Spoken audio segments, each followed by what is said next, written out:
প্রায় 400 বছর ধরে এক গোপন কক্ষে বারোজ নামের একটি ভূত দাগামা মহারাজের গুপ্তধন পাহারা দিয়ে যাচ্ছে। তবে এর থেকে মুক্তি পেতে হলে তাকে খুঁজে বের করতে হবে এই গুপ্ত খাজানার পরবর্তী উত্তরাধিকারীকে। কিন্তু এই 400 বছরের পুরনো ভূত কিভাবে রাজার বংশধরকে খুঁজে বের করবে? আদৌ কি সে পারবে আসল উত্তরাধিকারীকে খুঁজে বের করে নিজে মুক্ত হতে, নাকি চিরতরে আটকে যাবে ওই গোপন কক্ষে? সেটাই দেখব আজকের গল্প বারোজে। শুরুতেই আমরা বারোজ নামের একজন লোককে দেখতে পাই, যে কিনা গামা মহারাজার বিশ্বস্ত একজন রক্ষক। এখানে তাকে দেখে মনে হচ্ছিল যেন সে অনেক বছর পর জেগে উঠেছে কিছু বিশেষ কাজের জন্য। তো বারোজ উঠে কেন যেন কিছুই বুঝতে পারছিল না। তাই সে যখন বসে বসে নিজেকে রিয়েলাইজ করছিল, তখনই হঠাৎ উপর থেকে একটি গ্রন্থ এসে তার সামনে পড়ে। আর গ্রন্থটির নিচ থেকেই বোডো নামের একটি আজব প্রাণী বেরিয়ে আসে, একদম ছোট্ট দেখতে। তো বোডো এসে বারোজকে আফ্রিকান একটি ট্রেডিশনের কথা বলে আর তাকে নমস্কার জানায়। আসলে এই বোডো হচ্ছে আফ্রিকান কোনো অদ্ভুত ক্রিয়েচার। তো বারোজ তাকে জিজ্ঞেস করে যে সে কে, যার উত্তরে বোডো তাকে বলে যে সে হয়তো বা জানে না যে সে কে অথবা সে কোত্থেকে এসেছে। কিন্তু সে যেন এ ব্যাপারে কিচ্ছু না চিন্তা করে, কেননা বোডোই তাকে সব বলে দিবে।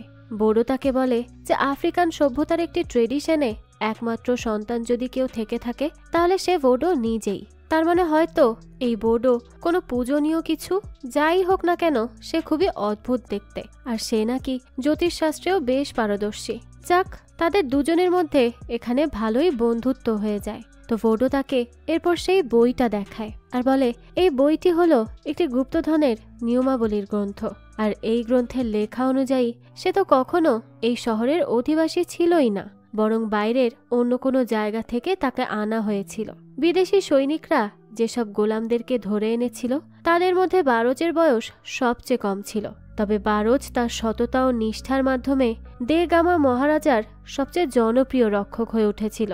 বোডো তাকে আরও বলে যে সে হলো দে গামা মহারাজের গুপ্তধনের সবচেয়ে প্রিয় রক্ষক বারোজ। তো বোডো তখন বারোজকে তার বিশ্বস্ততার জন্য স্যালুট করে। কিন্তু বারোজ তো আকার আকৃতিতে যতই বড় হোক না কেন তাকে রাস্তা দেখাতে পারবে শুধুমাত্র বোডো আর এই গ্রন্থটি। এটিই হলো নিয়তি। এখন তারা যখন কথা বলছিল তখন হঠাৎই কিছু একটা দরজায় বিকট শব্দ করে, যা শুনে বোডো বলে যে এইখানে কিছু একটা অশুভ রয়েছে। বোডো তখন বারোজকে বলে যে সূর্যগ্রহণ শেষ হওয়ার আগ পর্যন্ত গুপ্তধনটি বিপদের মুখে রয়েছে, যা কিনা বইটিতে লেখা আছে। এখন তাদেরকেই কিছু একটা করতে হবে। আর এখন বোডো তাকে বারবার বলতে থাকে যে সে যেন তার অস্ত্রগুলো হাতে তুলে নেয়। কিন্তু এখানে আমরা দেখতে পাই যে বারোজ বোডোর কোনো কথাই শোনে না আর ড্রিঙ্ক করতে শুরু করে। ততক্ষণে ওই লোকটি সেখানে ঢুকে পড়ে। আর লোকটিকে এভাবে ভেতরে আসতে দেখে তো বোডো আর বারোজ দ্রুত একটি পাথরের পেছনে লুকিয়ে পড়ে।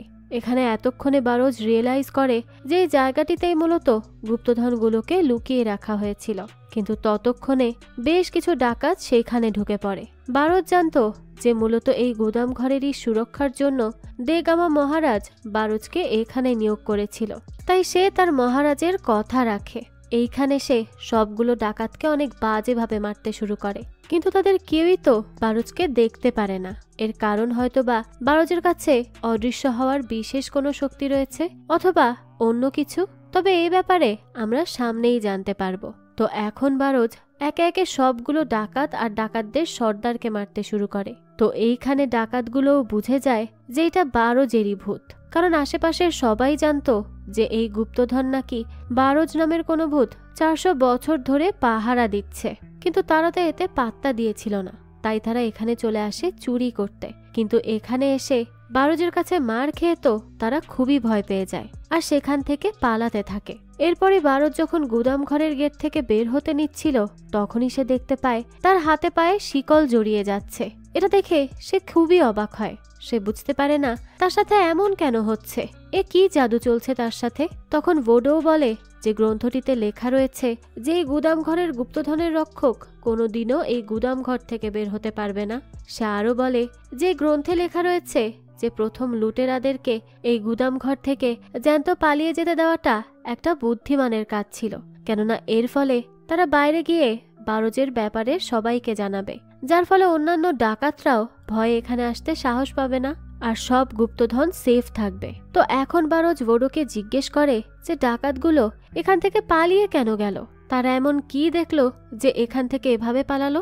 যার উত্তরে বোডো বলে যে তারা মূলত ভূতের ভয়ে এখান থেকে পালিয়ে গেছে। এই কথা শুনে তো বারোজ খুবই অবাক হয় যে এখানে ভূত আসবে কোত্থেকে। সে তখন বোডোকে জিজ্ঞেস করে কিসের ভূত, আর তখনই বোডো বারোজকে একটি আয়নার সামনে নিয়ে যায়, কিন্তু সেই আয়নায় বারোজের কোনো রিফ্লেকশনই দেখা যাচ্ছিল না। অর্থাৎ বারোজ এখন এই গুপ্তধনের একজন ভূত রক্ষক, আর তাকে এভাবেই এই গুপ্তধন রক্ষা করতে হবে যেভাবে সে আগেও রক্ষা করেছে। তো এরপরই দেখা যায় বারোজ আয়নায় একটি অবয়ব দেখতে পায়, আর তখনই তার চোখের সামনে ভেসে ওঠে অতীতের কিছু দৃশ্য। এরপরে দৃশ্য পরিবর্তন হয়, আর আমাদেরকে বর্তমান সময়ের কিছু দৃশ্য দেখানো হয়। আমাদেরকে সুজান নামের একজন মহিলাকে দেখানো হয়, যে কিনা একজন রিটায়ার্ড ডিপ্লোম্যাট। তিনি রিসেন্টলি এই গোয়ায় শিফট হয়েছেন। তো দেখা যায় তিনি ইন্সপেক্টর সুব্রামানিয়ামের সাথে কথা বলছিলেন। তিনি বলেন যে তিনি এখানে আসার কারণ অফিসিয়াল নয় বরং পার্সোনাল। এইখানে মিস্টার ম্যান্ডোসাকেও দেখানো হয়, যে কিনা দেগামা ম্যানশনের একজন বিশেষ তত্ত্বাবধায়ক। সেই এই সব কিছুর দেখাশোনা করে। যাক, তো এরপর আমরা রন মাধব ও তার মেয়ে ঈশা রনকে দেখতে পাই। এই ঈশার আসলে তার স্কুলে একটি গ্যাং ছিল। তারা একসাথে স্কুলের সবাইকে বুলি করত, এমনকি টিচারদেরকেও তারা বাদ দিত না, যার কারণে তার স্কুলের টিচার তাদেরকে স্কুল থেকেই সাসপেন্ড করে দেয়। এখানে আমরা বুঝতে পারি ঈশা প্রচন্ড চঞ্চল স্বভাবের একটি মেয়ে, তাই সে সারাক্ষণই কোনো না কোনো উল্টোপাল্টা কাজ করে থাকে। আর এখানে আমরা জানতে পারি ঈশার মা অনেক আগেই মারা গেছে, তাই সে তার মাকে অনেক বেশি মিস করে। এদিকে বারোজকে বোডো বলছিল যে আজ ফুল মুনের রাত, অর্থাৎ আজই তাদের কাজ সম্পন্ন করতে হবে। তার মানে আজই এই গুপ্তধনের উত্তরাধিকারীর কাজ পর্যন্ত এগুলোকে পৌঁছে দিতে হবে। তো এরপরই দেখা যায় রন তার মেয়ে এবং সুজানকে নিয়ে যখন গাড়িতে করে যাচ্ছিল, তখনই তাদের গাড়ির সামনে বেশ কিছু লোকজন এসে জমা হয়। তারা মূলত রনদের প্রজেক্টটি বন্ধ করার দাবি করছিল। রনরা আসলে একটা ক্যাসিনো ওপেন করার জন্যই এখানে এসেছিল, কিন্তু এখানের জনগণ ছিল তার বিরুদ্ধে, আর এই জন্য সে সুজানের সাথেও দেখা করে। কিন্তু এখানকার লোকজন তো খুব বেশি ক্ষিপ্ত হয়েছিল, তাই তারা ওখান থেকে কোনো মতে যেতে থাকে। সেই সময়ই ঈশার কাছে একটি ছেলে আসে, আর তাকে একটি নোট দিয়ে সেখান থেকে চলে যায়। নোটটিতে লেখা ছিল সে নো টু ক্যাসিনো। যাক, তো এরপরই তারা এসে পৌঁছায় একটা অকশনের জন্য। প্রোগ্রামটিতে দেগামা ম্যানশনকে নিয়ে বিভিন্ন কথা বলা হচ্ছিল, কিন্তু এখানে ঈশা অনেক বেশি বোর হয়ে যায়, তাই সে আর এখানে না থেকে সেখান থেকে উঠে একটু বাইরে চলে যায়। সেই সময় আবার ম্যান্ডোসা কিছু ভিজিটর্সকে মেনশনের বিভিন্ন জায়গা ঘুরে ঘুরে দেখাচ্ছিল। সেই সবকিছু দেখাশোনা করত আর সবাইকে এই ম্যানশনের বিভিন্ন জিনিস সম্পর্কে অবগত করত। এটাই ছিল তার কাজ। তো দেখা যায় তখন সেখানে ঈশাও আসে। ম্যান্ডোসা তখন তাদের ঘড়িটি দেখায়, যা কিনা 1633 সালেই বন্ধ হয়ে গিয়েছিল। এটি একটি অ্যাস্ট্রোনমিক্যাল ক্লক। তো ম্যান্ডোসা ভিজিটর্সদেরকে এই ম্যানশনটি সম্পর্কে বিভিন্ন ধরনের নলেজ দিতে থাকে, আর ঘুরে ঘুরে সব জায়গা দেখাতে শুরু করে। ঈশাও তো তখন বিভিন্ন জায়গায় ঘুরে ঘুরে দেখছিল। আসলে এই ম্যানশনটা এখন একটা জাদুঘরে পরিণত হয়েছে, যেখানে প্রত্যেক দিন অনেক অনেক ভিজিটর্স আসে, আর সবাইকে হ্যান্ডেল করে এই ম্যান্ডোসা। তো ম্যান্ডোসা এবার সবাইকে একটা কানের দুল দেখায়, আর বলতে থাকে যে দেগামা মহারাজা তার আদরের কন্যাকে এই কানের দুলটি উপহার দিয়েছিলেন, কিন্তু এখন এই কানের দুল দুটির মধ্যে শুধুমাত্র একটি পাওয়া গিয়েছে, আরেকটির কোনো খবর নেই। তখনই সেখানে ঈশাও চলে আসে, আর এইখানে তখন ওই ছেলেটিও আসে যে কিনা ঈশাকে সেই নোটটি দিয়েছিল। ছেলেটি এসেই তো ম্যান্ডোসাকে কিছু একটা দেয়, আর বলে যে মারিয়া চাচি তাকে এটা দিতে বলেছেন। এরপরই ছেলেটি সেখান থেকে চলে যায়। ম্যান্ডোসা তখন সবাইকে একটি পেইন্টিং দেখাচ্ছিল। সেখানে দেগামার মেয়ে ইসাবেলের ছবি ছিল, যেখানে সে সেই কানের দুলটি পরেছিল। তো দেগামার মেয়ে ইসাবেলের চেহারা হুবহু ঈশার মতোই ছিল দেখতে, আর ইসাবেলের মায়ের চেহারা ঈশার মায়ের মতো। এসব দেখে তো সে খুবই অবাক হয়। তো কিছুক্ষণ পরই ঈশা সেখান থেকে বেরিয়ে এসে সেই ছেলেটির সাথে বাইরে দাঁড়িয়ে কথা বলছিল। তো ছেলেটি এখানে বলে যে তার নাম হলো ছোটু। তো তারা দুজনেই এখানে একে অপরের সাথে পরিচিত হয়। ঈশা তাকে জিজ্ঞেস করে যে সে কি কোনো ক্রান্তিকারী, যার উত্তরে ছেলেটি সম্মতি জানায়। ঈশা এখানে জানতে পারে যে ছোটাও তার মতনই স্কুল থেকে সাসপেন্ড হয়ে গেছে। তো এরপরে তারা দুজনে সাইকেলে চড়ে ঘুরতে বেরিয়ে যায়। তাদের মধ্যে বেশ ভালো বন্ধুত্বও হয়ে যায়। রাস্তায় তারা একে অপরের সাথে কথা বলছিল। ছোটা তখন ঈশাকে বলে যে তারা যদিও এখানে ক্যাসিনো বানানোর চেষ্টা করছে, কিন্তু তারা তা করতে পারবে না, কেননা ভূত তাদেরকে এই কাজ করতে দিবে না। সে আরো বলে যে এই ভূত কোনোদিনও এই ম্যানশন ভেঙে ক্যাসিনো বানাতে দিবে না। এখানে ঈশা তাকে ভূতের সম্পর্কে এবার জিজ্ঞেস করে যে কিসের ভূত, আর সে কি বলছে এসব। তখন ছোটা জানায় যে এই ম্যানশনে একটি ভূত রয়েছে, সত্যি সত্যি, যে কিনা এই ম্যানশনকে সবসময় রক্ষা করে এসেছে। এদিকে আমরা ম্যান্ডোসাকে দেখতে পাই, যে কিনা মহলের একটি গুপ্তধন ঘরের ভেতরে যাচ্ছিল।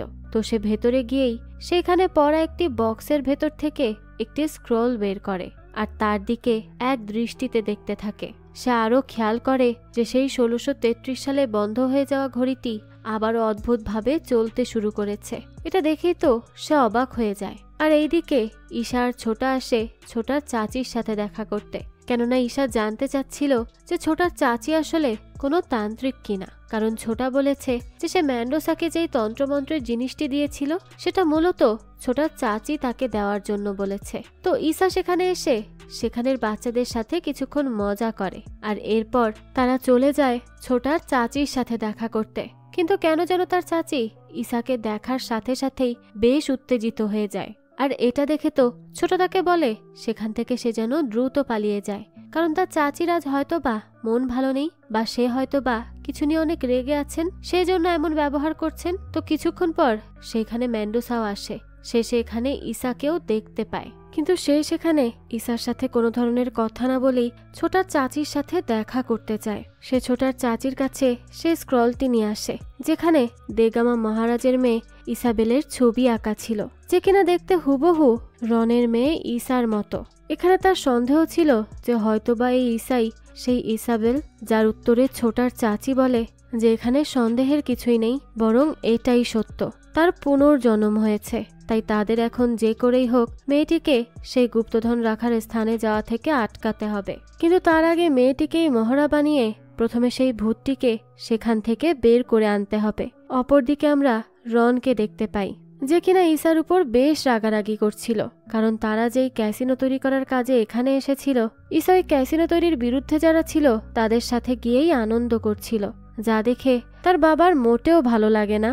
কিন্তু এখানে আন্টি সুজান তাকে শান্ত করে নেয়। সে রনকে বোঝায় যে সে যেন একবারের জন্য হলেও তার মেয়ের দিকটাও ভেবে দেখে, কারণ তার মেয়ে ভুল কিছু করেনি আর ভুল কিছু বলেও নি। অর্থাৎ রনের মেয়েও এই ক্যাসিনো বানানোর বিরুদ্ধে ছিল। তাই সুজান বলতে থাকে সে যদি বস্তিতে থাকা সেই মানুষগুলোর জন্য চিন্তিত হয় আর তাদের ভালো চায়, তাহলে এতে খারাপের কিছুই নেই, বরং তাদের উচিত ঈশাকে এর জন্য অ্যাপ্রিসিয়েট করা। কারণ যেই জিনিস তাদের বড়দের মাথায় একবারের জন্যও আসেনি, সেই জিনিস ঈশার মতো একটি ছোট্ট মেয়ে ভেবে ফেলেছে। তো এখন রাতের বেলা ঈশা যখন তার রুমে একা ছিল, তখন হঠাৎই সে তার জানালার বাইরে কিছু একটা আলোকিত হতে দেখতে পায়। আর এই আলোই হলো বারোজের চোখের পানি দিয়ে তৈরি সেই আলো। সে আলোটি কিছুক্ষণের মধ্যেই সেখান থেকে অদৃশ্য হয়ে যায়। এরপরই আমরা ঈশাকে দেখতে পাই, যে কিনা একা একাই হাঁটতে হাঁটতে সেই গুপ্ত ঘরটির ভেতরে চলে আসে, যার বাইরে লেখা ছিল রেস্ট্রিক্টেড এরিয়া। তো সেখানে আসতেই ঈশা আবারও সেই নীল আলোটিকে দেখতে পায়, আর হঠাৎই নিচে একটি দরজা খুলে যায়। ঈশাও তখন ধীরে ধীরে সেই দরজা দিয়ে নিচে নামতে শুরু করে। আর এইদিকে বারোজ আগে থেকেই টের পেয়ে যায় যে কেউ একজন এই ঘরটির ভেতরে আসছে, তাই সেও তো সতর্ক হয়ে যায়। আর এদিকে ঈশাও ধীরে ধীরে আলোটিকে ফলো করতে করতে সেই ঘরটির ভেতরের দিকে যেতে থাকে। আর ভেতরে যেতেই দেখা যায় অদ্ভুতভাবে ঈশার পোশাক পরিবর্তিত হতে থাকে, আর বারোজের পায়ের সেই বেড়িটিও তখন খুলে যায়। কিন্তু সেই সময় হঠাৎ একটি দরজা খুলে যায়, আর সেখান থেকে হঠাৎ একটি কালো বিড়াল এসে ঈশার উপর পড়ে, যা দেখে ঈশা তো খুবই ভয় পেয়ে যায় আর দ্রুত সেখান থেকে পালিয়ে যায়। আর যেহেতু বারোজের পায়ের বেড়ি খুলে গিয়েছে, তাই সেও ওই ঘর থেকে বেরিয়ে আসে। যদিও বড় তাকে বারণ করে, কিন্তু সে তার কোনো কথাই শোনে না। বারোজ বাইরে বেরিয়েই দেখতে পায় একটি বড় আয়োজন হচ্ছিল। তখন আবারও হঠাৎই অতীতের কিছু স্মৃতি দেখানো হয়, যেখানে একটি যুদ্ধের প্রস্তুতি নেওয়া হয়েছিল আর বারোজকে দায়িত্ব দেওয়া হয়েছিল যে সে যেন মহারাজার গুপ্তধনগুলোকে যত দ্রুত সম্ভব সুরক্ষিত করে নেয়। এইখানে আমরা জানতে পারি যে বারোজের সাথে ইসাবেলার সম্পর্ক অনেক ভালো ছিল। বারোজও তাকে অনেক বেশি ভালোবাসত আর অনেক আদর স্নেহ করত। তো এইসব অতীতের কথা ভেবে ভেবে বারোজের তো অনেক মন খারাপ হয়। এইখানে বোর্ডও তাকে বোঝায় যে সে চাইলেও এখন এইসব নিয়ে মন খারাপ করে বসে থাকতে পারবে না, বরং তার উচিত নিজের ওয়াদার কথা মনে রাখা আর নিজের দায়িত্ব পালন করা। কারণ দেগামা মহারাজা তাকে দায়িত্ব দিয়েছিল যে সে যেন সবসময় এই গুপ্তধনের পাহারা দেয়, আর যতদিন কিনা এই গুপ্তধনের উত্তরাধিকারকে পাওয়া না যায় আর এই গুপ্তধনের উত্তরাধিকারীকে সেই গুপ্তধনগুলো বুঝিয়ে না দেয়, ততদিন তাকে যেভাবেই হোক এই গুপ্তধনের খেয়াল রাখতে হবে আর এর সুরক্ষা নিশ্চিত করতে হবে। বোর্ডো তাকে আরও বলে যে খুব শীঘ্রই কোনো এক 13 বছরের মেয়ে আসবে যে কিনা হবে এই গুপ্তধনের উত্তরাধিকারী। আর যদি তারা পূর্ণিমার প্রভাবের আগেই এই গুপ্তধনের দায়িত্ব উত্তরাধিকারীকে বুঝিয়ে না দেয়, তাহলে তারা চিরতরে এই মায়াজালে আটকা পড়ে যাবে, এখান থেকে আর কখনো বের হতে পারবে না। তাই এটাই তাদের নিজেদেরকে মুক্ত করার একমাত্র সুযোগ। তাছাড়া এমন আরও অশুভ শক্তি আসবে যারা কিনা এই গুপ্তধনের উপর নিজেদের প্রভাব বিস্তার করার চেষ্টা করবে। তাই তাদের যত দ্রুত সম্ভব এই গুপ্তধনের উত্তরাধিকারীকে খুঁজে বের করতে হবে আর এই সবকিছুর দায়িত্ব তাকে সঁপে দিতে হবে। তো সেই সময় বারোজ ইসার ফেলে যাওয়া একটা ফোন সেখানে খুঁজে পায়, যেখানে তার আর তার মায়ের ছবিটি ছিল। এটা বারোজ এক দৃষ্টিতে দেখতে থাকে আর সে এতই মনোযোগ দিয়ে তা দেখছিল যে বোর্ডোর কোনো কথাই তার কানে যাচ্ছিল না। তো এরপরই বারোজ বলে যে সে নিজের মহারাজের বংশধরকে এই গুপ্তধন পর্যন্ত অবশ্যই পৌঁছে ছাড়বে। এর জন্য তার যা করতে হবে সে সব কিছু করতে রাজি আছে, কেননা তার মহারাজকে দেওয়া ওয়াদা তার জীবনের চাইতেও অধিক মূল্যবান। বোর্ডো এখানে আরও বলে যে বারোজকে কিন্তু অন্য কেউ দেখতে পারবে না, শুধুমাত্র এই গুপ্তধনের উত্তরাধিকারীই পারবে বারোজকে দেখতে। এভাবেই বারোজ সেই উত্তরাধিকারীকে চিনতে পারবে। তো পরদিনই দেখা যায় বারোজ আসে ইসার বাড়িতে। সে ইসার বাড়ির সামনে দাঁড়িয়ে ভাবছিল যে সে তার ওয়াদা এবার পূরণ করবেই করবে। এখন যেহেতু সে একজন ভূত, তাই তাকে কেউই দেখতে পারে না আর সে খুব সহজেই ম্যানশনের ভেতরে চলে আসে আর ইসাকে খুঁজতে থাকে। তো সেই সময় বারোজ হঠাৎই একটি চেয়ার টান দিলে সেখানে বসতে চাওয়া লোকটি পড়ে যায় আর সবাই তো তাকে নিয়েই ব্যস্ত হয়ে পড়ে। কিন্তু এইখানে বারোজকে ইসা ছাড়া আর কেউই দেখতে পায় না। ইসা তাই বলতে থাকে যে সবকিছুর পেছনে ওই লোকটি দায়ী, কিন্তু কেউই তো ইসার কথায় বিশ্বাস করে না। তাই ইসা বারোজের পিছু নিতে শুরু করে আর ইসার বাবা রন, সুজানো ম্যান্ডোসাও ইসার পিছু নিতে শুরু করে। একটা সময় গিয়ে ইসা তাকে ধরেও ফেলে আর বাকি সবাইও ইসাকে পেয়ে যায়। কিন্তু যেহেতু বারোজকে ইসা বাদে কেউই দেখতে পায় না, তাই কেউই এসব কথায় বিশ্বাস করে না, বরং তাকে সেখান থেকে টেনে নিয়ে যায়। আর এখানে বারোজও এইটা নিশ্চিত হয়ে যায় যে এই ইসাই হলো দেগামা মহারাজার মেয়ে ইসাবেলা।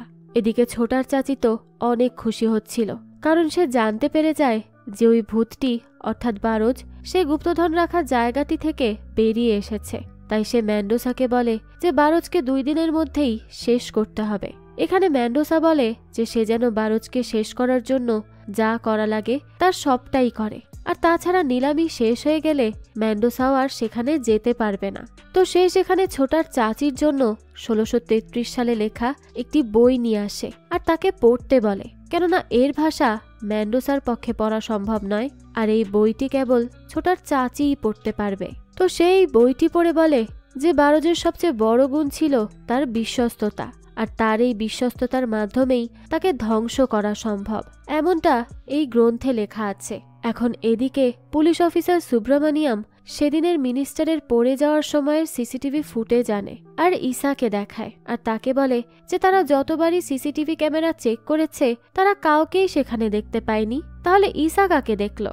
আবার ইসাও যখন দৌড়াচ্ছিল তখন সে আসলে কার পেছনে দৌড়াচ্ছিল এই ব্যাপারে কেউই জানে না, কারণ তারা তো বারোজকে দেখতে পায় না। এখানে ইসার কথায় কেউ বিশ্বাস না করলে ইসাও সেখান থেকে রাগ করে চলে যায়। তো সে যাওয়ার সময় হঠাৎই বারোজকে দেখতে পায় যে কিনা সমুদ্রের মাঝে দাঁড়িয়েছিল। ইসা তো তখন সেখানে দাঁড়িয়ে দাঁড়িয়ে তার উপর রাগারাগি করছিল, কিন্তু বারজ তাকে বলে যে সে যেন তার কাছে এসে তার সাথে কথা বলে, কারণ বারজও তার সাথে কথা বলতে চায়। এরপরই দেখা যায় অলৌকিকভাবে ঈসা বারজের দিকে যেতে শুরু করে, সেই পানির উপরই ভেসে ভেসে। তো ঈসা যখন বারজের কাছে গিয়ে পৌঁছায় তখন সে রিয়েলাইজ করে যে সে পানির উপরেই এতক্ষণ হাঁটছিল। ঈসা তখন তাকে জিজ্ঞেস করে যে সে আসলে কে আর সে কি চায়, সে কি কোনো জাদুকর। এইখানে বারজ তাকে পুরো কাহিনীটি খুলে বলে। সে তাকে বলে যে সে হলো দেগামা মহারাজের সবচেয়ে বিশ্বস্ত রক্ষক। তার কাজ ছিল দেগামা মহারাজের গুপ্তধনটিকে তার উত্তরাধিকারীর কাছ পর্যন্ত পৌঁছে দেওয়া, যার জন্য সে আজ এতগুলো বছর ধরে অপেক্ষায় রয়েছে। আর সেই দেগামা মহারাজের বংশের 13তম উত্তরাধিকারী হলো ঈসা। তাই ঈসাই কেবলমাত্র তাকে দেখতে পায়, আর বাকি সবার জন্য অর্থাৎ পুরো বিশ্বের জন্য সে একটা ভূত, আর তাই কেউই তাকে দেখতে পায় না। এখন ঈসা বারজের কোনো কথাই বিশ্বাস করছিল না, তাই বারজ তাকে না পারতে পানিতে ডুবিয়ে দেয় আর তাকে তার মতো করেই বোঝায়। ঈসা সেখানে অতীতের অনেক কিছুই দেখতে পায়। এরপরই সেখান থেকে বের হয়ে ঈসা নিজেকে সুইমিং পুলে দেখতে পায়। তখনই বারজ আসে ঈসার সাথে দেখা করতে। ঈসা তো শুরুতে তার সাথে কথা বলতে চায় না, কিন্তু পরে সে ঈসাকে তার ফোনটি ফিরিয়ে দেয়। তখন ঈসার রাগ অনেকটা কমে যায়। সে ঈসাকে জিজ্ঞেস করে যে ফোনের ছবিটি কি তার মায়ের, যার উত্তরে ঈসা হ্যাঁ জানায়। সে জিজ্ঞেস করে যে তার মা এখন কোথায়। তখন ঈসা জানায় যে সে তো মারা গিয়েছে অনেক আগে। বারজ তখন ঈসাকে তার বাবার সম্পর্কে জিজ্ঞেস করে। তখন সে বলে যে সে থাকা আর না থাকা প্রায় একই কথা, যা শুনে বারজেরও খারাপ লাগে। তো সেদিন রাতে একটি প্রোগ্রামের আয়োজন করা হয়, আর এর বাইরে বারজ আর ঈসা বসে কথা বলছিল। তখন বারজ ঈসাকে একটি গান গেয়ে শোনাতে বলে, কারণ সে আগেও গান গেত। তো ঈসা এর পরে স্টেজে গিয়ে একটি সুন্দর গান পারফর্ম করে, যা শুনে সবাই তো খুবই খুশি হয়ে যায়। সবাই তার অনেক প্রশংসা করে, কিন্তু ঈসা সেখান থেকে বেরিয়ে চলে আসে। সে হঠাৎই সুইমিং পুলের পানিতে পড়ে গেলে আমাদের আবারও অতীতের কিছু দৃশ্য দেখানো হয়, যেখানে যুদ্ধের কিছু দৃশ্য দেখানো হচ্ছিল। এরই মাঝে মহারাজ হঠাৎই আহত হয়ে পড়ে। তখনই তাকে চিকিৎসার জন্য নিয়ে আসা হয়। সেইখানে রানীও আসে। সে তো এখানে কাঁদতে কাঁদতে বারজকে ইসাবেলার কথা জিজ্ঞেস করে। সে বারজকে ইসাবেলাকে রক্ষা করতে বলে, তাই বারজও তখন দ্রুত সেখান থেকে চলে যায়। আর এইদিকে মহারাজ মৃত্যুর আগ মুহূর্তেও তার মেয়েকে নয়, বরং নিজের গুপ্তধনকে দেখতে চাচ্ছিল যে সেইটা এখনো সুরক্ষিত আছে কিনা। ছোটার চাচি তখন মহারাজকে তার তন্ত্রমন্ত্রের সাহায্যে তার অতি মূল্যবান খাজানা দেখিয়ে দেয়। ছোটার চাচি মহারাজাকে বলে সে যেন এমন কাউকে খুঁজে নেয় যে কিনা মৃত্যুর পরেও ভূত হয়ে এই খাজানার দেখাশোনা করবে, এর রক্ষা করবে। অর্থাৎ ছোটার চাচিও সেই সময়টায় ছিল। আর বর্তমানে ঈসার সাথে সাথে তারও পুনর্জন্ম হয়েছে, আর এই জন্মেও সে তার তন্ত্রমন্ত্রেরই সাধনা চালিয়ে যাচ্ছে। যাক, তো এইখানে ম্যান্ডোসা মহারাজকে বারজের কথা বলে, অর্থাৎ বর্তমানে ম্যান্ডোসারও পুনর্জন্ম হয়েছে। যাক, তো সেই সময় দেখা যায় বারজও সেখানে সবে এসেছিল ইসাবেলাকে সুরক্ষিত করে। এরপরই মহারাজও রানীকে একটি নৌকায় করে সেখান থেকে নিয়ে যাওয়ার জন্য। তো মহারাজ এখানে বারজকেই নির্বাচন করে তার জায়গায় আসার জন্য আর তার গুপ্তধনকে সব সময় রক্ষা করার জন্য। এখানে বারজ প্রথমে বারণ করতে চাইলেও মহারাজ তাকে বলে যে এটা তার আদেশ, তাই এখানে বারজও আর কিছুই বলতে পারে না। কিন্তু রানী হঠাৎই এটা বলে চিৎকার করে ওঠে যে বারজকেও তাদের সাথেই যেতে হবে, কারণ ইসাবেলার এইটা ইচ্ছা ছিল। ইসাবেলাকে সে ওয়াদা করেছিল যে সে বারজকেও তাদের সাথে নিয়ে আসবে। বারজ তখন এখানে মহারাজকে বলে যে সে মহারাজের যে কোনো আদেশই পালন করতে রাজি। এখন সেই আদেশ যেটাই হোক না কেন।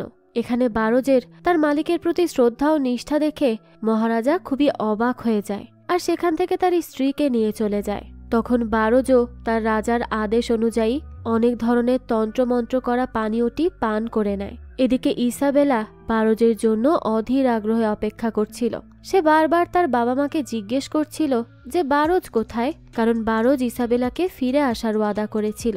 এখন এইদিকে ছোটার সেই চাচি বারজের উপর বেশ কিছু রিচুয়াল করে আর তাকে এই খাজানার একটি রক্ষক ভূতে পরিণত করে দেয়। আর সে এখানে বোডোকেও তৈরি করে আর তার উপরও কিছু রিচুয়াল করে তাকে সবকিছুর সাক্ষী বানিয়ে দেয় আর তাকে বলে দেয় বারজকে গাইড করতে। এরপরই বারজকে একটি জায়গায় বন্দি করে রাখা হয় আর তারপরই অতীতের দৃশ্য কাট হয় আর আমাদের আবারও বর্তমানে দৃশ্য দেখানো হয়। অর্থাৎ এখানে ব্যাপারটা এমন ছিল যে বারোজকে এই খাজানার রক্ষক হতে হলে তাকে আগে মৃত্যুবরণ করতে হবে, এরপরই তার আত্মা ভূত হয়ে পুরো গুপ্তধনের রক্ষণাবেক্ষণ করবে। তো বারোজ তাই করে। তখন থেকে এখন পর্যন্ত সে ভূত হয়েই রয়ে গেছে, শুধুমাত্র তার রাজার আদেশ পালন করার জন্য। এভাবেই সে তার বিশ্বস্ততার প্রমাণ দিয়েছে। যাক, তো এরপর দেখা যায় ঈসা সেই গুপ্ত ঘরে চলে আসে। সে এইখানে তার সামনে বারোজকে বসে থাকতে দেখতে পায়, আর এইখানে ঈসার অতীতের সব কথা মনে পড়ে যায়। ঈসা এখানে বারোজের কাছে তার বাবা মার কর্মের জন্য ক্ষমা চায়, যার উত্তরে বারোজ বলে যে যা হয়েছে তা তার দায়িত্ব ছিল, আর এই নিয়ে তার কোনো কষ্ট নেই। তাই ঈসা যেন এই ব্যাপারে খুব একটা না ভাবে। আর তাছাড়া সে যখন বারোজকে বারোজ পাপা বলে ডাকে, তখনই তার সব কষ্ট ঘুচে যায়। ঈসা এখানে দেখতে পায় যে ইসাবেলার বেশ কিছু খেলনা এখনো এখানে রাখা রয়েছে, যা দেখে তার আর বুঝতে বাকি থাকে না যে ঈসার জন্য বারোজ কত বেশি মূল্যবান ছিল, আর বারোজের জন্য ঈসা। ঈসা এখানে সেই ছুরিটিও দেখতে পায়, যেই ছুরিটি দিয়ে মূলত তার বাবা বারোজকে খুন করেছিল। ঈসা এখানে বারোজকে বলে যে সে কি এই সব সম্পদ বস্তির সব মানুষদের মধ্যে বিলিয়ে দিতে পারবে, যার উত্তরে বারোজ ঈসাকে বলে যে তার দায়িত্ব ছিল এই সব কিছু ঈসার পর্যন্ত পৌঁছে দেওয়া। এখন এরপর ঈসা এই সম্পদের সাথে কি করবে এটা সম্পূর্ণ ঈসার নিজের সিদ্ধান্ত। তো ঈসা এখানে বারোজকে জিজ্ঞেস করে যে সে কিভাবে বারোজকে সাহায্য করতে পারবে। তো এরপরই দেখা যায় বারোজ তাকে নিয়ে গিয়ে একটি উঁচু স্থানে দাঁড় করায়, আর তার কাছে সেই চাবিগুলো সঁপে দেয়। কিন্তু ঈসা তা নিতে মানা করে, কারণ সে জানতো সেই দায়িত্ব নিয়ে নিলে বারোজ চিরতরে তাকে ছেড়ে চলে যাবে। তাই সে সেখান থেকে দৌড়ে পালিয়ে যায়। ঈসার এই কাজ দেখে বারোজ আজ প্রায় ৩৮৯ বছর আর ৩৮৯ দিন পর মন খুলে হাসে, যা দেখে বোডোরও বেশ ভালো লাগে। বোডো তখন বারোজকে বলে যে সে যেন মনে রাখে যে তার কাছে আর মাত্র একদিন সময় আছে, আর এই একদিনেই তাদের এই কাজটি শেষ করতে হবে, আর ওই চাবিগুলো ঈসার কাছে সঁপে দিতে হবে। তো এরপরই রাতে ঈসা আসে তার বাবার কাছে। সে এসেই তার বাবার কাছে ক্ষমা চায়, আর তার বাবাও তাকে ক্ষমা করে দেয়। সে এটা এই জন্যই করেছিল কারণ বারোজ তাকে বুঝিয়েছিল যে বাবার সাথে এরকম ব্যবহার করতে হয় না যেমনটা ঈসা করে, কারণ তার বাবা তাকে অনেক ভালোবাসে। তো রন তাকে একটি কাগজ দেয় যেটা কিনা ঈসার স্কুল থেকে এসেছে। ঈসাকে তার স্কুলের থেকে যে সাসপেন্ড করে রাখা হয়েছিল তা এখন উঠিয়ে নেওয়া হয়েছে, অর্থাৎ সে আবারও সেই স্কুলে যেতে পারবে, তার বন্ধুদের সাথে খেলতে পারবে, ঘুরতে পারবে, যা দেখে ঈসাও বেশ খুশি হয়ে যায়। ঈসা এখানে তার বাবাকে নিয়ে আবারও সেই ম্যানশনে চলে আসে। সে ওই তৈলচিত্রটি দেখিয়ে তার বাবাকে বলে যে এই চিত্রে তৈরি রানীর ছবিটি হুবহু তার মা তেরেসার মতো দেখতে, যাতে তার বাবাও সম্মতি জানায়। ঈসা এখানে তার বাবার কাছে রিকোয়েস্ট করে সে যেন এই নিলামিতে জিতলেও এই ম্যানশনটিকে ক্যাসিনো না বানায়, কারণ এইটাই জায়গার একটা ঐতিহ্য, আর তাদের উচিত এই ঐতিহ্যকে ধরে রাখা। তার এই কথাগুলো শুনে রন বলে যে ঈসা একদম তার মায়ের মতো কথা বলে। এই বলেই সে এখান থেকে চলে যায়, আর ঈসা তো সেখানেই বসে বসে কাঁদতে থাকে, এইটা ভেবে যে বারোজও তাকে ছেড়ে চলে যাবে। তার বারোজের জন্য অনেক কষ্ট হতে থাকে। অপরদিকে ছোটার চাচি বারোজের জন্য একটি খাড়া পাত্তার সাহায্যে একটা অবয়ব তৈরি করে, যা দেখতে হুবহু দেগামা মহারাজের মতো ছিল। আর এই অবয়বটি সেই বারোজের ভূতকে শেষ করতে পারবে, কারণ বারোজ তো ভাববে তার মহারাজ ফিরে এসেছে, তাই সে তার কথা মতোই হয়তো সব করবে। যাক, তো এরপরে ম্যান্ডোসা আসে সেই ম্যানশনের গুপ্ত রুমের মধ্যে, আর সেখানে এসেই ছোটার চাচির দেওয়া সেই বিচ্ছুটিকে রেখে দেয়, যার মাধ্যমে ওই আত্মার আবির্ভাব ঘটবে এখানে। তো এখন অপরদিকে ফাইনালি সেই ম্যানশনটির নিলামের ডেট চলে আসে, আর সবাই এখানে এই বিশাল বড় ম্যানশনটিকে কেনার জন্য নিজের মতো করে বেট করতে থাকে। এখন এই দিকে ছোটার চাচি তার জাদু শুরু করে দেয়, যার ফলে তেখানায় আগুন লেগে যায়। বোটো তো তখন দৌড়ে যায় ওই গ্রন্থ দেখার জন্য যে আগুন কেন লেগেছে। এখানে সে জানতে পারে যে এই তেখানায় আগুন লাগার অর্থ হচ্ছে এই তেখানার উত্তরাধিকারীর উপর কোন একটা বড় বিপদ আসতে চলেছে। বোডো আরো বলে যে ছোটার সেই চাচি হয়তোবা কিছু একটা তন্ত্রমন্ত্র করছে এই উত্তরাধিকারীকে ক্ষতি করার উদ্দেশ্যে, যা শুনে এবার বারোজ তার হাতে সেই অশুভ শক্তিদেরকে তাড়ানোর যন্ত্রটি নিয়ে বেরিয়ে পড়ে। এদিকে ম্যানশনের যখন নিলাম চলছিল তখন ম্যান্ডোসা দেখতে পায় যে ঈসা তার জায়গায় বসে নেই, বরং ঈসা তো সেই গুপ্ত দরজার ভেতরে চলে গেছে, আর সেই স্থানটিতে দাঁড়িয়ে আছে যেখানে আগে ম্যান্ডোসা সেই বিচ্ছুটিকে রেখে দিয়েছিল। তো ঈসা সেখানে গিয়ে দাঁড়াতেই নিচের দরজাটি আবারও তাকে দেখে আপনা আপনি খুলে যায়, আর ঈসা ধীরে ধীরে গুদামঘরটির ভেতর যেতে থাকে। সে তো এখানে এসেই বারোজকে খুঁজতে থাকে, কিন্তু দেখা যায় বারোজ তো অলরেডি ঈসাকে বাঁচানোর জন্য বেরিয়ে গেছে। এদিকে ছোটার চাচিও তার জাদুর মাধ্যমে দেগামাকে, অর্থাৎ দেগামার মতো দেখতে সেই অবয়বটিকে ঈসার সামনে নিয়ে আসে। আর এদিকে বারোজও সেই 1633 সালে বন্ধ হয়ে যাওয়া সেই ঘড়িটিকে আবারও চালু করে ফেলে। অন্যদিকে ছোটার চাচির নিয়ন্ত্রণে থাকা বেশ কিছু লোহার সৈনিক ঈসার উপর আক্রমণ করতে নেয়, কিন্তু ঠিক সেই সময়ই বারোজ চলে আসে। বারোজ এখানে সবার সাথে লড়াই করে ঈসাকে বাঁচিয়ে নেয়, কিন্তু তখনই তাদের সামনে চলে আসে ওই দেগামা, যা দেখে বারোজ খুবই অবাক হয়ে যায়। এখানে তো বারোজ শুরুতে দেগামাকে আসল দেগামা মহারাজি মনে করে আর তার সামনে চলে যায়, কিন্তু এইখানে দেখা যায় এই নকল দেগামা তার উপরই আক্রমণ করে বসে। আর তখনই বারোজও বুঝে যায় যে এটা নকল দেগামা, অর্থাৎ দেগামার রূপ নেওয়া কোনো বাজে আত্মা, যাকে কিনা ছোটার চাচিই তৈরি করেছে। তো এটা বোঝার পরপরই তাদের মধ্যে সংঘর্ষ শুরু হয়। তখন ছোটার সেই চাচি ঈসাকে মারতে চাচ্ছিল। একটা সময় দেগামা তার শক্তি ব্যবহার করে আশেপাশের সব কিছুক্ষণের জন্য ফ্রিজ করে ফেলে, আর তখনই আয়নার ভেতর থেকে একটি কালো বিড়াল ঈসাকে ভয় দেখাতে শুরু করে। ঠিক তখনই সবকিছু আবারও আগের মতো হয়ে যায়, কিন্তু তখনও দেগামা ও বারোজের মধ্যে মারামারি চলতে থাকে। আর মারামারির একটা সময় গিয়ে দেগামার কাছ থেকে বারোজ তার হাতিয়ারটি নিয়ে নেয় আর তাকে ছুঁড়ে ফেলে দেয়, যার ফলে সে কিছুটা দুর্বল হয়ে পড়লেও হঠাৎই সে ঈসাকে নিয়ে চলে যেতে নেয়। বারোজ তো তখন আবারও তার সাথে লড়াই করতে থাকে। তো মারামারির এক পর্যায়ে সে দেগামার ওই অবয়বকে পুরোপুরি নিস্তেজ করে দেয়, কিন্তু একই সাথে বারোজও তার শক্তি হারাতে শুরু করে আর অনেক দুর্বল হয়ে পড়ে। তো বারোজ যখন সেখান থেকে ঈসাকে নিয়ে চলে আসছিল, তখন আমরা দেখতে পাই আরও একজন দেগামাকে, যে কিনা খুব অদ্ভুতভাবে হাসছিল।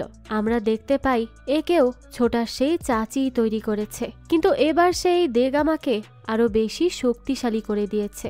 তার এক হাত ছিল বিচ্ছুর মতো, যা দিয়ে সে বারোজের গলা চেপে ধরে। ঈসা এখানে তাকে বাঁচানোর জন্য দেগামার শরীরের ভেতর দিয়ে একটা লোহা ঢুকিয়ে দেয়, কিন্তু দেগামা ঈসাকেই সেখান থেকে ছুঁড়ে ফেলে দেয় আর আবারও বারোজের উপর ঝাঁপিয়ে পড়ে। তো এখানে হঠাৎই ঈসার মনে পড়ে সেই অস্ত্রটির কথা, যেটা নিয়ে বারোজ বলেছিল যে এটির মাধ্যমে খারাপ ও অশুভ আত্মাদের সাথে লড়াই করা যায়। তাই সে সেখানে ওই অস্ত্রটি হাতে নিয়ে দেগামাকে ছুঁড়ে ফেলে দেয়, যার ফলে ছোটার সেই চাচিও অনেকটা কেঁপে ওঠে আর দেগামাও শেষ হয়ে যায়। এমনকি ছোটার সেই চাচিও মারা যায়। আবার ম্যান্ডোসাও যখন সেই ঘড়িটি ঘোরাতে চায়, সেও সেখানেই বসে পড়ে।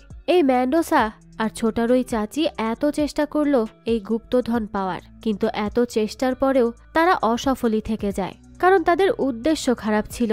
তো এখন বারোজ ঈসাকে বলে সে যেন তার থেকে চাবিটি নিয়ে নেয়, কিন্তু ঈসা তো কিছুতেই চাবিটি নিতে চাচ্ছিল না, কেননা সে জানে সে যদি চাবিটি একবার নিয়ে নেয় তাহলে সে বারোজকে চিরতরে হারিয়ে ফেলবে। কিন্তু সে ঈসাকে বোঝায় যে তার ইসাবেলা যদি এখানে থাকতো তাহলে সে নিশ্চয়ই তার বারোজ পাপার কথা শুনতো। তাই এখানে ঈসাও সাহস করে নিজের হাতে সেই চাবিগুলো নিয়ে নেয়, আর চাবিগুলো ঈসা হাতে নেওয়ার সাথে সাথেই সদর দরজাটি আপনা আপনি খুলে যায়, অর্থাৎ বারোজ এখন মুক্ত। এখন অপরদিকে যখন ওই ম্যানশনটির নিলামির কাজ চলছিল, তখন রন এই ম্যানশনটিকে 151 মিলিয়ন দিয়ে কিনে নেয়, অর্থাৎ সে এখন এই ম্যানশনটিকে আর ক্যাসিনো বানাবে না, সেই ঐতিহ্যকে এভাবেই ধরে রাখতে চায়। আর ঠিক তখনই উপর থেকে ঝাড়বাতিটি ভেঙে পড়ে ম্যান্ডোসা, আর তাকে দ্রুত অ্যারেস্ট করে নিতে বলা হয়, কারণ এর মধ্যেই সবাই ম্যান্ডোসার সত্যতা সম্পর্কে জেনে গিয়েছিল। এইদিকে দেখা যায় সেই পুরনো গ্রন্থটিতে হঠাৎই আগুন লেগে যায়, আর সেই আগুনেই বোর্ডও চলে যায়, আর এরপর বারোজও সেখান থেকে ধুলোয় মিশে যায়, আর দাঁড়িয়ে থাকে একা ঈসা, অর্থাৎ বারোজ আর বোর্ডও দুজনেই এখন চিরতরে মুক্ত হয়ে গেল। তো এরপরই সেখান থেকে দৃশ্য পরিবর্তন হলে আমরা ঈসাকে দেখতে পাই, যে কিনা এখন আগের থেকে অনেক বেশি শান্ত ও চুপচাপ হয়ে গেছে। তাছাড়া আমরা তার হাতে সেই চাবির গুচ্ছটিকেও দেখতে পাই, আর সে এখন চায় এখান থেকে পাওয়া অর্থ সম্পদ দিয়ে সে ছোটার মতো অসহায় মানুষদেরকে সাহায্য করবে। এরপরই আমাদেরকে 12 বছর পরের একটি দৃশ্য দেখানো হয় পর্তুগালের, যেখানে ঈসা কনসার্টে গান গাইতে এসেছিল, আর সেখানে একটি ছেলে দৌড়ে গিয়ে তার কনসার্টে যোগ দেয়। ছেলেটি ঈসাকে একটি ব্যাগ দেয়, যা দেখে ঈসা বারজের কথা বলে ওঠে, কারণ সেই ব্যাগের মধ্যে সে ওই চাবির গুচ্ছটি পেয়েছিল। তাই সে ছেলেটিকে জিজ্ঞেস করে যে বারজ কোথায়। তারপরে ছেলেটি ঈসাকে নিয়ে বাইরে চলে আসে আর আকাশের দিকে ইঙ্গিত করে। তখন ঈসা আকাশে অনেকগুলো জোনাকি দেখতে পায়, যা দেখে সে বুঝে যায় যে এর মাঝেই তার বারজ পাপা রয়েছে। আর এই চাবিটি হয়তো কোনোভাবে তার হাতছাড়া হয়ে গিয়েছিল, তাই বারজই এই ছেলেটির মাধ্যমে তাকে সেই চাবিগুলো আবারও তার কাছে ফিরিয়ে দিয়েছে। তো এরপরই ঈসা পেছনে ঘুরলে সেই ছেলেটিকে আর তার পেছনে দেখতে পায় না। অর্থাৎ এই বারজ ঈসার আশেপাশে সব সময় থাকবে, যে কোনো অবয়বে সে তার ঈসাকে সব সময় সাহায্য করে যাবে, তাকে প্রোটেক্ট করে যাবে। আর এই দৃশ্যের মাধ্যমেই আজকের এই গল্পটাও এখানেই শেষ হয়ে যায়। এই গল্পটি বেশ অন্যরকম ছিল, তবে এর স্টোরি লাইনটি ছিল অসাধারণ। গল্পটি মূলত একটি ছোট্ট মেয়ের সাহসিকতা ও একজন নিষ্ঠাবান ও বিশ্বস্ত রক্ষকের ভূমিকা তুলে ধরেছে। যাক, এই তো ছিল আজকের গল্প। এই গল্পটা আপনাদের কাছে কেমন লেগেছে সেটা অবশ্যই আমাদেরকে কমেন্ট করে জানাবেন। যদি এতটুকুও ভালো লেগে থাকে তাহলে একটি লাইক দিয়ে যাবেন। আর হ্যাঁ, আমাদের এই চ্যানেলে কিন্তু প্রতিনিয়তই নতুন নতুন ভিডিও আপলোড করা হয়। সেই সব ভিডিওর আপডেট পেতে আমাদের চ্যানেলটিকে সাবস্ক্রাইব করে বেল আইকনে অল দিয়ে রাখতে কিন্তু ভুলবেন না। আর একটা কথা, আপনার আমার মতো মুভি লাভারদের জন্য আমরা নিয়ে এসেছি সুলভ মূল্যে নেটফ্লিক্সের সাবস্ক্রিপশন, যেটি পেয়ে যাবেন আমাদের ফেসবুক পেজ এইচবি শপে। পেজের লিংক ডেসক্রিপশন বক্সেই দেয়া আছে। আজকে তাহলে এই পর্যন্তই। আবারও হাজির হব নতুন কোনো ভিডিও নিয়ে। সেই পর্যন্ত সবাই ভালো থাকবেন আর আমাদের চ্যানেলের সাথেই থাকবেন। ধন্যবাদ।